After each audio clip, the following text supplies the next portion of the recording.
નમસ્કાર મિત્રો, અત્યારના વિડીયોની અંદર આપણે માહિતી મેળવીશું કે હાલ રાજ્યની અંદર કેટલા દિવસ વરસાદી માહોલ જોવા મળશે. હાલ રાજ્ય ઉપર કઈ સિસ્ટમ વરસાદી સક્રિય છે, સાથે સાથે નૈઋત્યનું ચોમાસું ભારતની અંદર અને ગુજરાતની અંદર ક્યારથી શરૂ થશે, સાથે જ નૈઋત્યનું ચોમાસું હાલ ક્યાં પહોંચી છે તેની સચોટ માહિતી સેટેલાઇટ ઇમેજના માધ્યમથી અત્યારના વિડીયોની અંદર મેળવીશું. તો ખાસ વિડીયો લાઇક કરી તમામ મિત્રો સાથે શેર કરી દેજો અને ચેનલ ઉપર નવા હોય તો ચેનલને સબસ્ક્રાઈબ કરી લેજો, જેથી કરીને દરેક સચોટ અપડેટ તમને મળતી રહે. સૌથી પહેલાં આપણે માહિતી મેળવીએ તો હવામાન વિભાગે કરેલી આગાહી પ્રમાણે ગુજરાતમાં હજુ પણ કેટલાક દિવસ સુધી વરસાદ ચાલુ રહેશે અને વિવિધ વિસ્તારોમાં ઉનાળામાં ચોમાસા જેવો માહોલ યથાવત રહે તેવી સંભાવના છે. આ ઉપરાંત પવનની ગતિમાં પણ હવે થોડો ઘટાડો થવાની શક્યતા છે, પરંતુ વરસાદ આવે તેની સાથે કેટલાક વિસ્તારોમાં હજુ પણ ઝડપી પવન છે તે ફૂંકાય તેવી શક્યતા છે. ગુજરાતમાં મે મહિનામાં પડી રહેલા ભારે ગરમી વચ્ચે વરસાદના કારણે રાજ્યના તમામ વિસ્તારોમાં તાપમાન સામાન્ય કરતાં નીચું ગયું છે.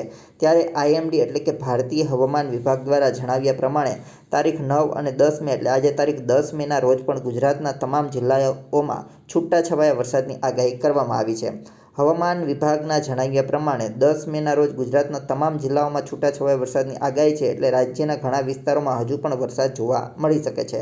જોકે ઉત્તરોત્તર વરસાદનું જોર ઘટવાનું શરૂ થઈ ગયું છે અને આગામી દિવસોમાં વરસાદનું જોર વધુ ઘટશે, એટલે ગુજરાતમાં હવે ભારેથી અતિભારે વરસાદની પડવાની શક્યતા ખૂબ જ ઓછી થઈ ગઈ છે. ત્યારે હજુ માહિતી મેળવીએ તો આજે ગુજરાતના કયા જિલ્લાની અંદર વરસાદ પડી શકે છે, તો ઉત્તર ગુજરાતમાં બનાસકાંઠા, સાબરકાંઠા, અરવલ્લી, ગાંધીનગર, પાટણ અને મહેસાણામાં આજે તારીખ 10 મેના રોજ વરસાદની શક્યતા છે. આ ઉપરાંત અમદાવાદ, વડોદરા, ખેડા, પંચમહાલ, સુરત, ભરૂચ, વલસાડ, દીવ, દમણ અને ભાવનગર સાથે અમરેલીમાં મધ્યમ અને કોઈ સ્થળોએ તેના કરતાં વધારે વરસાદ પડવાની શક્યતા છે. કચ્છ અને સૌરાષ્ટ્રમાં પણ અન્ય વિસ્તારોમાં આગામી 3 થી 4 દિવસ સુધી હળવાથી મધ્યમ પ્રકારના છૂટાછવાયા વરસાદ પડવાની આગાહી કરવામાં આવી છે. તો પૂર્વ અને દક્ષિણ ગુજરાતના વિસ્તારોમાં પણ હજુ આગામી 2 થી 3 દિવસ સુધી વરસાદ ચાલુ રહે તેવી સંભાવના છે. જોકે કેટલાક વિસ્તારોમાં સવારે તડકો નીકળશે અને સાંજ કે રાત પડતા વરસાદ થાય તેવી શક્યતા છે.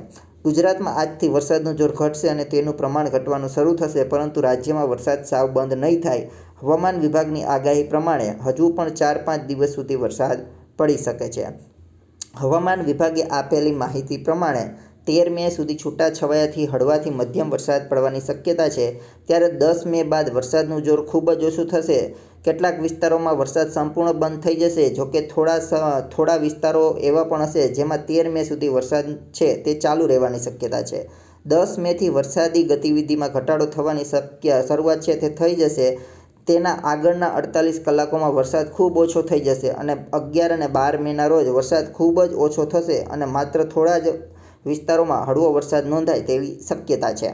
13 મેથી ગુજરાતમાં વરસાદ સાવ ઓછો થઈ જશે અને 14 મે આવતા રાજ્યમાં વરસાદી ગતિવિધિ બંધ થઈ જાય તેવી શક્યતા રહેલી છે. વરસાદ બંધ થયા બાદ રાજ્યમાં ગરમી વધવાની શક્યતા છે, પરંતુ ગરમી ખૂબ જ નહીં વધે. અરબી સમુદ્ર ઉપરથી આવતા પવનો ગુજરાતમાં ગરમી વધતી અટકાવી રાખશે. ત્યારબાદ માહિતી મેળવીએ તો ગુજરાતમાં હાલ પડી રહેલો કમોસમી વરસાદ ભારત પર આવેલા વેસ્ટર્ન ડિસ્ટર્બન્સ અને તેની સાથે દેશના વિવિધ વિસ્તારોમાં બનેલી સિસ્ટમોને કારણે પડ્યો છે. હાલ જે મે મહિનામાં ઉનાળાની વચ્ચે થયેલા વરસાદને કારણે ગરમીમાં ઘટાડો થયો અને આ વરસાદને કારણે બાગાયતી અને ઉનાળુ પાકને નુકસાન થયું છે. હાલ કમોસમી વરસાદ લગભગ બંધ થઈ ગયા બાદ ગુજરાતમાં ચોમાસું બેસવાને એકાદ મહિનો જેટલો સમયગાળો છે તે રહેલો છે. આ વરસાદને મે મહિનો અડધો પૂરો થતાં પહેલાં બંધ થઈ જશે, એટલે 15 મે પહેલાં વરસાદ છે તે ગુજરાતમાં સાવ બંધ થઈ જશે. કેરળમાં ચોમાસાની શરૂઆત થાય ત્યારે ભારતમાં ચોમાસું બેસ્યું તેમ કહેવામાં આવે છે. કેરળમાં ચોમાસાની શરૂઆત 1 જૂનની આસપાસ થતી હોય છે, જ્યારે ગુજરાતમાં 15 જૂન આસપાસ ચોમાસાની શરૂઆત છે તે થતી હોય છે. આઈએમડી એટલે કે ઇન્ડિયન મેટ્રોલોજીકલ ડિપાર્ટમેન્ટ હવામાન વિભાગના કહેવા પ્રમાણે ચોમાસું આગળ વધી રહ્યું છે અને 13 મેની આસપાસ ભારતના દરિયામાં ચોમાસું પ્રવેશી જશે. હાલ કમોસમી વરસાદની અત્યાર સુધીની સ્થિતિ પ્રમાણે આગામી ચોમાસા ઉપર કોઈપણ પ્રકારની અસર થવાની શક્યતાઓ હાલ જોવા નથી મળતી.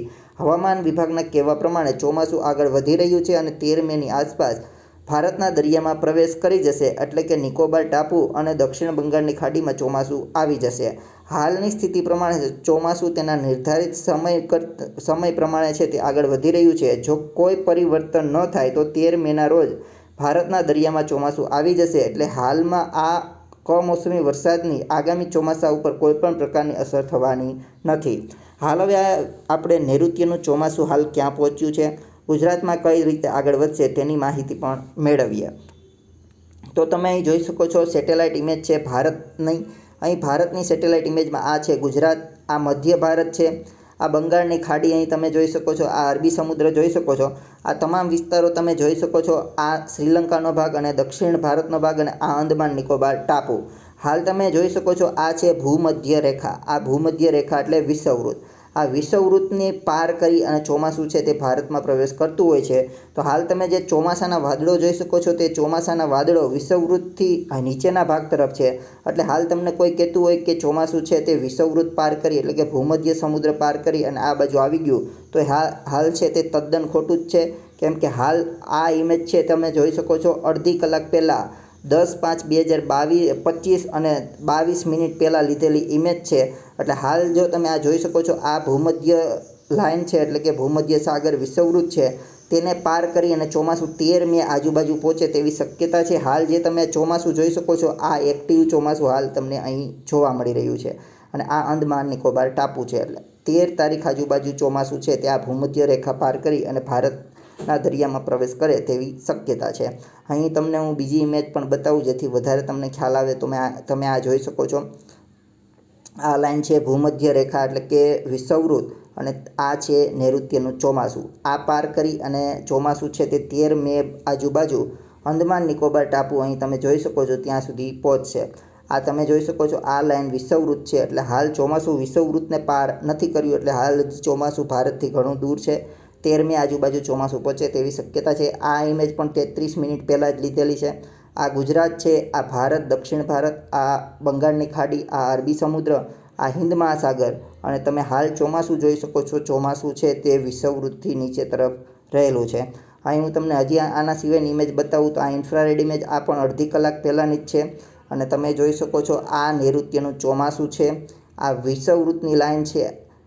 ત્યારબાદ અહીં તમને હું બતાવું તો આ છે અંદમાન નિકોબાર દ્વીપ સમૂહ અહીં અને અહીંયા છે તે ચોમાસું 13 મે આજુબાજુ પહોંચે તેવી શક્યતા છે. અને કેરળના દરિયા કાંઠે 1 જૂન આજુબાજુ ચોમાસું પહોંચે તેવી શક્યતા રહેલી છે. તો હાલ તમને કોઈ પણ ઇમેજ એવી લાગતી હોય કે ચોમાસું છે તે વિષુવવૃત્ત પાર એટલે કે ભૂમધ્ય સમુદ્ર પાર કરી ભારતના દરિયામાં પ્રવેશ કરી ગયું તો તે તદ્દન ખોટું છે. હાલ ચોમાસું છે તે ભૂમધ્ય રેખાની પહેલે પાર રહેલું છે અને 13 મે આજુબાજુ તે ભૂમધ્ય રેખા પાર કરી અને ભારતના હિન્દ મહાસાગરની અંદર પ્રવેશ કરે તેવી શક્યતા છે. અને 13 થી 15 મે આજુબાજુ તે અંદમાન નિકોબાર દ્વીપ ઉપર પહોંચે તેવી શક્યતાઓ હાલ જોવા મળી રહી છે.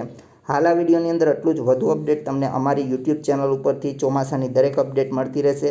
તો ખાસ વિડીયો લાઇક કરી તમામ મિત્રો સાથે શેર કરી દેજો. સાથે સાથે નીચે કોમેન્ટ સેક્શનમાં તમારા જિલ્લા તમારા વિસ્તારમાં હાલ કેવું વાતાવરણ છે તે પણ જણાવી દેજો. હાલ આ વિડીયોની અંદર એટલું જ.